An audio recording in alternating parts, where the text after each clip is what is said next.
Anda kembali di iNews Prime bersama saya Abraham Silaban. Pemirsa, tim gabungan Satres Narkoba Polrestabes Medan dan Polsek Helvetia menggerebek kawasan rawan narkoba. Polisi mengeluarkan tembakan peringatan untuk menghentikan pelaku saat melarikan diri.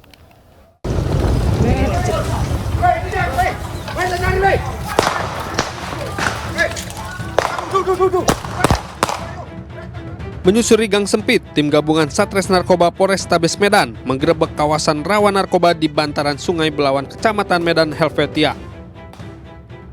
Seorang pria yang diduga pelaku narkoba lari kocar-kacir saat melihat petugas datang.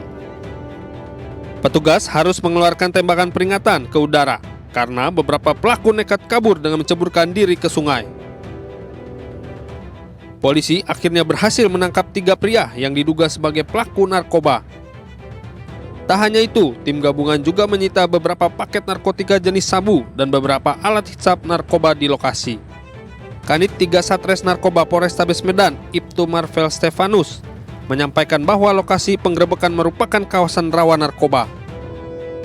Ya, beberapa kali kami baik dari Sat Narkoba Polrestabes maupun dari Polsek Helvetia mendapatkan aduan masyarakat atau informasi dari masyarakat yang resah terkait beredar narkotik di daerah tersebut, sehingga hari ini kami lakukan untuk yang kesekian kali gerebek kampung narkoba di kawasan tersebut. Ketiga pria yang ditangkap kini ditahan di Polsek Helvetia guna proses penyelidikan lanjut.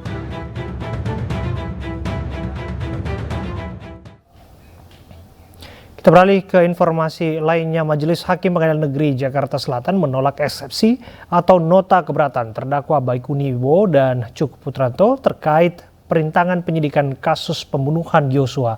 Dengan demikian, kasus berlanjut ke tahap pembuktian dengan menghadirkan saksi-saksi.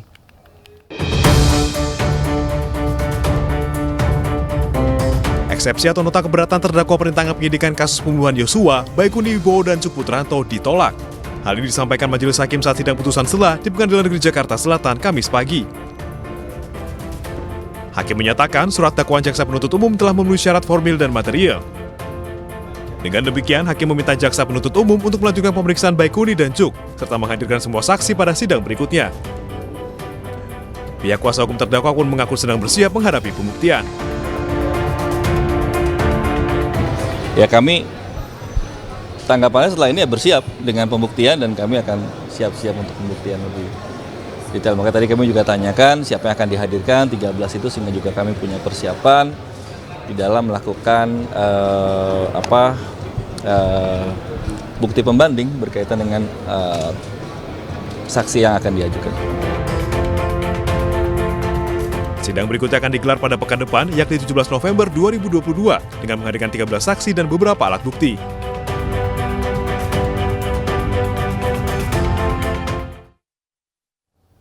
Sidang perintangan penyidikan atau obstruction of justice kasus pembunuhan Brigadir Yosua Huta Barat dengan terdakwa Hendra Kurniawan, Agus Nurpatria, dan Irfan Widianto kembali digelar. Dari 3 saksi yang dipanggil, diantaranya Ketua RT Komplek Polri Duren 3 dan 3 orang lain yang merupakan anggota polisi di bagian profesi dan pengamanan Polri. Yang dipastikan hadir adalah saksi Haryanto dan sebagai pekerja harian lepas di Divisi Propam Polri.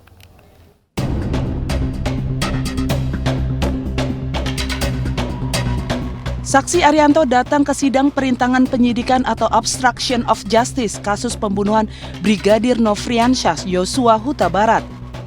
Saksi Arianto bekerja di Divisi Propam Polri sebagai pekerja lepas. Arianto bekerja di Divisi Propam Polri sejak 2 tahun lalu 2020 dibawa oleh Verdi Sambo dari Barreskrim Polri. Sejak bekerja di Divisi Propam Polri, Arianto digaji oleh pribadi Verdi Sambo. Sehari-hari, Arianto selalu bekerja di dalam kantor Divisi Propam Polri. 9 Juli 2022, saksi Arianto disuruh ke rumah Saguling untuk beli makan sore untuk keluarga Verdi Sambo sebanyak 4 orang. Saksi tiba di Saguling pukul 3 sore. Saksi sempat bertemu dengan Cuk Putranto di depan rumah Saguling dan mengatakan Irfan Widianto saat itu menjabat Kasubnit 1 Subdit 3 di Tipidum Barreskrim Polri akan memberikan CCTV dan saksi Arianto diharapkan ambil di pos keamanan Kompleks Polri Duren 3. Kemudian setelah dikasih tahu sama Pak Cuk tadi, saksi disuruh menerima ya CCTV tadi, itu saksi menghubungi langsung Pak Irfan. Betul. Pada saat dihubungi apa yang saksi katakan? Mohon izin Pak, saya diperintah Pak Cuk untuk menerima CCTV. Menerima CCTV? Iya. Perkataan Pak Irfan apa? Kesini aja Ri, ambil di pos. Kesini aja ambil Ya, di pos. Pos mana ini? Di pos Komplek Polri Duren 3. Komplek Polri Duren 3. Betul. Bukan di pos Saguling yang saksi berdiri tadi ya? Bukan. Bukan. Arianto tidak bertanya isi dari CCTV dan saksi tidak mengerti ada peristiwa pembunuhan di Kompleks Polri Duren 3. Majelis Hakim menegur Arianto pekerja harian lepas Propam Polri karena kesaksiannya berubah-ubah. Selain menceritakan proses pengambilan CCTV di Duren 3, saksi Arianto juga menceritakan sifat temperamental Verdi Sambo. Ya, yang nyuruh saudara kan Cuk kan? Betul Pak. Cuk. Adakah dia si Ivan menyuruh saudara untuk jemput? Ada? Seingat saya kalau itu... Kalau saudara, jangan saudara tebak-tebak. Oh iya Pak. Lupa. Siap, lupa Pak. Nanti sudah dikejar terus saudara. Ya. Karena itu harus pasti. Siap Pak. Nggak bisa ngarang-ngarang, nggak bisa kemungkinan. Ya, karena itu mencari kebenaran material ini. Saksi mengenal betul lah pribadian Pak Verdi Sambo ya? Iya Pak. Pak Verdi Sambo ini kalau ada perintah dan tidak dilakukan atau dilakukan tidak sesuai dengan perintahnya, apa yang biasanya Pak Verdi Sambo ini sikapnya?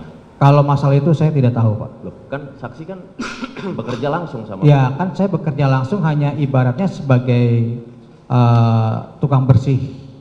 Jadi saksi bekerja selama 5 tahun tidak pernah ditegur, tidak pernah ada kesalahan, sempurna pekerjaan saksi selama 5 tahun? Ya kalau masalah pekerjaan yang tidak sesuai pasti dimarahi ya. Oke. Mirsa, dalam sidang lanjutan pembunuhan berencana Brigadir Yosua, terungkap kesaksian yang menggambarkan pribadi Yosua. Asisten rumah tangga Verdi Sambo, Susi mengatakan Yosua sering marah-marah dan temperamental. Asisten rumah tangga Verdi Sambo, Susi, menyebutkan sifat Yosua sering marah-marah dan temperamental. Susi juga menyebutkan Yosua suka ngedumel jika dipanggil Ibu Putri.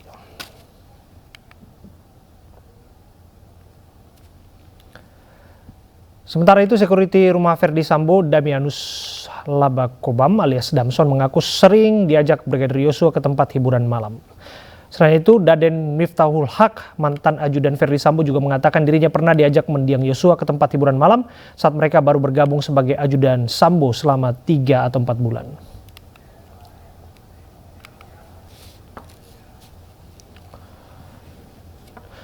Kesaksian saksi ART dan sekuriti Sambo mengarah kepada sikap, karakter, dan kepribadian sehingga keseharian almarhum Yosua juga diangkat di sana. Yang kecenderungan disampaikan adalah hal-hal yang buruk. Apakah kesaksian tersebut merupakan strategi melalui upaya penggiringan opini untuk membuktikan kasus pelecehan terhadap Putri Chandrawati?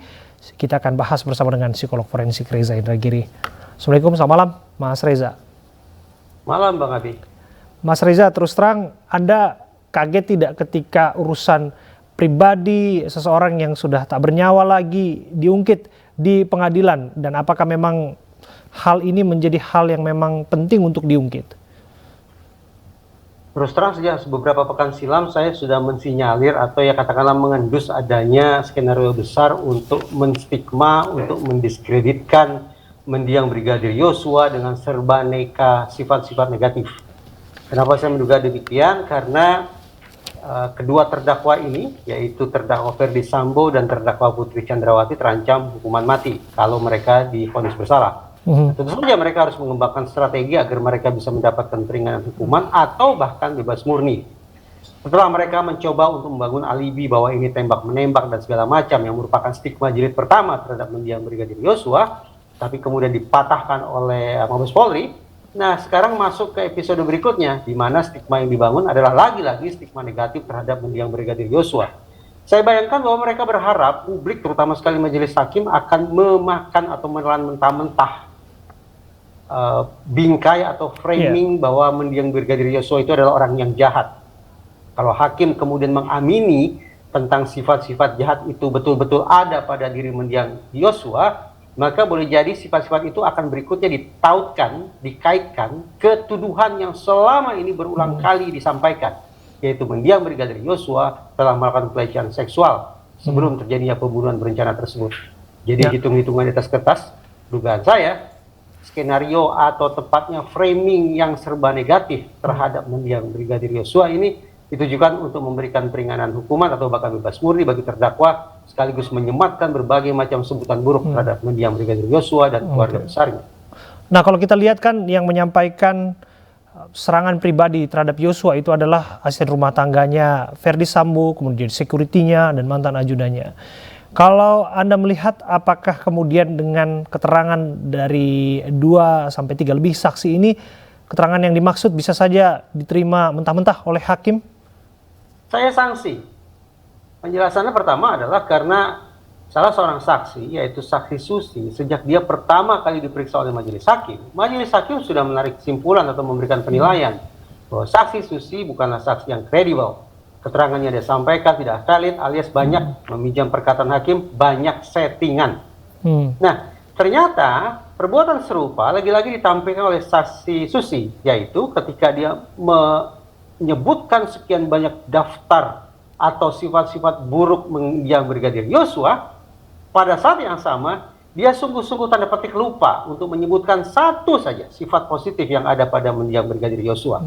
Semakin terlihat betapa saudara Susi ini entah inisiatif dia atau dididik tanda petik oleh pihak lain, sengaja memainkan proses berpikir yang bias, bahwa mendiang Brigadir Yosua talenta bukan hanya dikaitkan terus-menerus dengan sifat-sifat negatif tanpa ada sifat positif.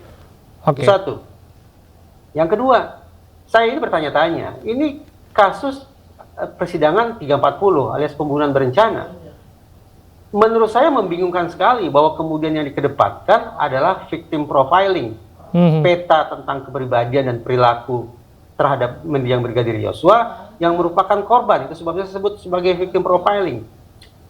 Namun victim profiling yang diajukan ini aromanya justru lebih mendekati pada criminal profiling, karena tadi saya katakan isinya adalah serba aneka hal yang negatif saja sebagaimana disampaikan oleh saksi dan dalam tanya jawab dengan penasihat hukum. Nah, kalau kita betul-betul mau konsekuen ini bicara tentang persidangan 340 alias pembunuhan berencana, adalah lebih penting, lebih bermanfaat kalau yang kemudian diajukan ke majelis hakim adalah criminal profiling. Kalau kita bicara criminal profiling, maka talenta bukan ada dua pihak yang harus dibangun profilnya, yaitu terdakwa Verdi Sambo dan terdakwa Putri Chandrawati. Yang sayangnya sampai hari ini tidak ada criminal profiling itu. Nah, itu sangat menarik. Tentu saja soal criminal profiling dengan saksi Susi tak perlu dijelaskan lagi. Penyambutan dengan pelukan dan kemudian dengan salim suntangan seperti itu nampaknya sudah jelas terlihat. Bahkan kita lihat begitu akrabnya antara asisten rumah tangga dan juga atasannya. Tapi balik lagi mengenai persidangan, Mas Reza, disebutkan Joshua temperamental, kemudian disebutkan juga sering ke tempat hiburan malam. Anda bisa melihat tidak bahwa kemudian arahnya ini kemudian membenarkan bahwa Joshua ini adalah seorang yang dalam tanda kutip berandalan, dalam tanda kutip orang yang mampu melakukan tindakan yang dituduhkan kepadanya, meskipun kita tahu bukti-buktinya semua itu udah dihilangkan dan juga lingkarannya, circle-nya di situ-situ juga, Verdi Sambo dan kroninya. Saya bayangkan cepat atau lambat akan dihadirkan ke ruang sidang ahli yang tampaknya sudah membuat victim profiling beraroma criminal profiling itu. Nah, silakan diajukan pertanyaan itu kepada ahli. Bagaimana ahli bisa menjelaskan duduk persoalan atau tali temali antara suka dugem, watak temperamental dengan kekerasan seksual yang berulang kali dituduhkan kepada mendiang Brigadir Yosua. Tunjukkan secara pasti adakah hasil riset, adakah hasil temuan yang bisa menjadikan perilaku dugem dan perilaku temperamental sebagai alat untuk meramal, bahkan memastikan bahwa orang semacam itu yang berperilaku sedemikian rupa pasti akan melakukan kekerasan seksual. Andaikan tali temali itu tidak bisa dijelaskan bahkan oleh ahli sekalipun, maka sekali lagi menurut saya ini semata-mata merupakan upaya untuk menstigma mendiang Brigadir Yosua seolah-olah dia adalah orang yang jahat, yang bertabiat buruk, sehingga masuk akal kalau kepada orang yang satu ini diperkirakan atau diduga kuat, bahkan mungkin diyakini dia sudah melakukan kejahatan seksual terhadap istri komandannya. Oke, terakhir Mas Reza, apa yang penting untuk diangkat kembali untuk kemudian bisa mengimbangi narasi yang sudah terlanjur terungkap di persidangan? Karena balik lagi kan sosok almarhum kan tidak bisa membela dirinya sendiri karena dia sudah ada sudah dikuburkan begitu. Tapi bagaimana kemudian seorang yang tidak bernyawa dalam hal ini dituduh demikian dan harus mengimbangi narasi-narasi yang ada? Semua pihak, wabil khusus ahli, kalau memang didatangkan ke ruang sidang, tentu harus punya komitmen yang sama, yaitu mendukung kerja majelis hakim agar bisa menyidangkan perkara ini dengan seadil-adilnya. Nah, agar bisa memberikan dukungan konkret macam itu, maka semua pihak harus bisa menunjukkan fairness.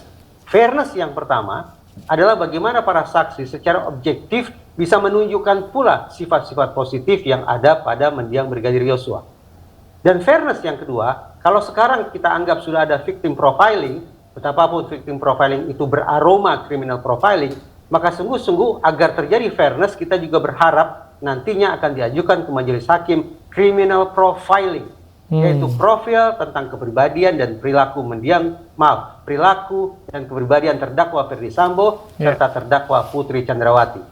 Kalau kedua hal itu sudah disajikan ke hadapan majelis hakim, maka pantas bagi kita untuk berharap bahwa ada itikat baik sebaik-baiknya dari terdakwa Ferdy Sambo dan terdakwa Putri Chandrawati untuk mendukung proses pengadilan ini.